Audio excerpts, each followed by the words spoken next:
Seorang suami bersandiwara membuat skenario agar tak ketahuan istrinya dihabisi. Sang istri bahkan disebutkan gandir dan membuat para tetangga hingga sang anak kecewa.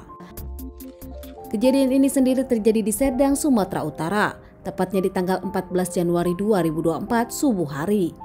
Muhadi, seorang suami berusia 62 tahun warga desa Cempedak Rampak, Serdang. Saat itu dirinya panik, menjerit takut bahkan melihat sang istri yang gandir hingga dirinya membangunkan sang anak yang sudah SMA. Saat itu Muhadi membangunkan anaknya dan bercerita kepada sang anak, meminta sang anak untuk melihat kondisi sang ibu yang telah gandir.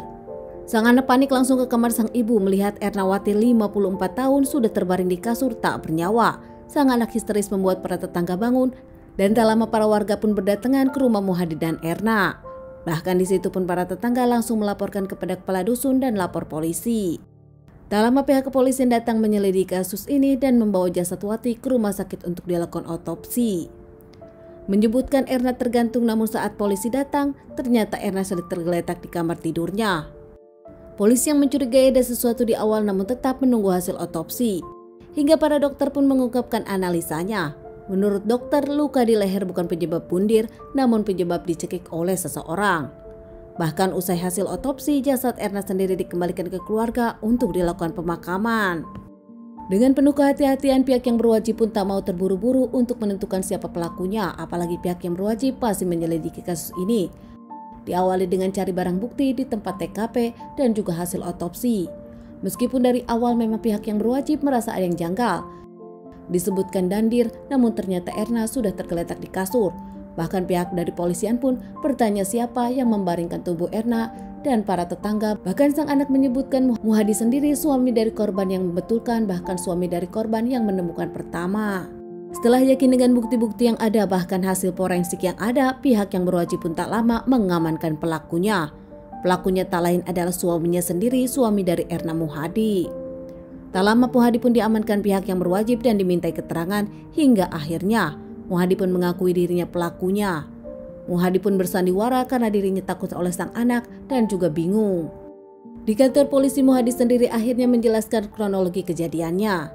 Muhadi dengan Erna sendiri sudah menikah cukup lama, bahkan rumah tangga mereka sudah dikaruniai beberapa anak. Menurut Muhadi sendiri, keluarga mereka baik-baik saja dan bahagia, jarang cekcok. Dibenarkan para tetangga, mereka pun tak pernah mendengar Muhadi dengan Erna cekcok. Namun ternyata belakangan ini Muhadi kesal kepada Erna yang kerap menuding dirinya berselingkuh dengan wanita lain. Muhadi sendiri mengungkapkan dirinya memang tengah sibuk dan masalah waktu memang tak ada. Namun dirinya kesal karena dituding Erna sering berselingkuh, bahkan kini Erna mulai cemburuan. Kebenaran Muhadi selingkuh atau tidak memang belum didalami pihak yang berwajib. Namun tepatnya saat itu mereka cekcok lagi, namun cekcok itu mereda dengan sendirinya. Lama-lama Muhadi nampaknya kesal kepada sang istri yang cemburuan hingga akhirnya dirinya mempunyai ide untuk menghabisi sang istri.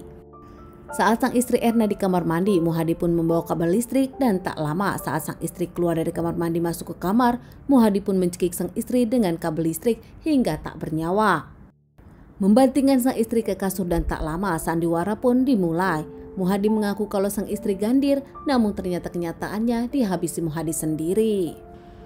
Menurut anak pertama Muhadi yang dibangunkan saat itu, anak Muhadi mengungkapkan keluarga mereka baik-baik saja, bahkan mereka pun tak tahu kalau orang tuanya sering cekcok.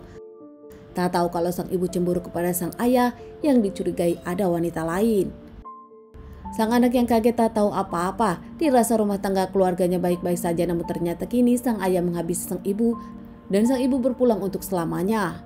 Tak hanya sang anak, keluarga lainnya bahkan tetangga pun tak menyangka rumah tangga mereka yang terlihat baik-baik saja, namun di dalamnya ada permasalahan. Pasca dari kejadian ini, anak-anak dari Muhadi dengan Ernawati sendiri dirawat keluarga Ernawati. Anak-anak pun tak mau bertemu dengan Muhadi di rumah tahanan. Muhadi sendiri diamankan pihak yang berwajib dan segera akan menjalani persidangan, namun karena kasus ini baru, persidangan pun masih disiapkan surat-suratnya. Sementara Muhadi meminta maaf kepada anak-anaknya dan keluarga Ernawati. Keluarga pun nampak kecewa dengan Muhadi, tak menyangka Muhadi melakukan semua ini kepada sang istri Erna yang mendampingi dirinya sudah lama. Bahkan anak-anak dari Muhadi pun tak menyangka sang ayah menghabisi sang ibu. Dari permasalahan ini Muhadi hanya bisa menangis menyesali yang terjadi. Bahkan kini dirinya hanya bisa memikirkan sang anak, meminta maaf kepada sang anak, tak ada cara lain. Mempertanggungjawabkan semua perbuatannya dan siap diadili apapun yang terjadi. Teman-teman, sekian dulu bahasan kasus yang aku bawakan kali ini. Semoga ini bisa dijadikan pelajaran untuk kita semua dan ditunggu bahasan kasus-kasus selanjutnya.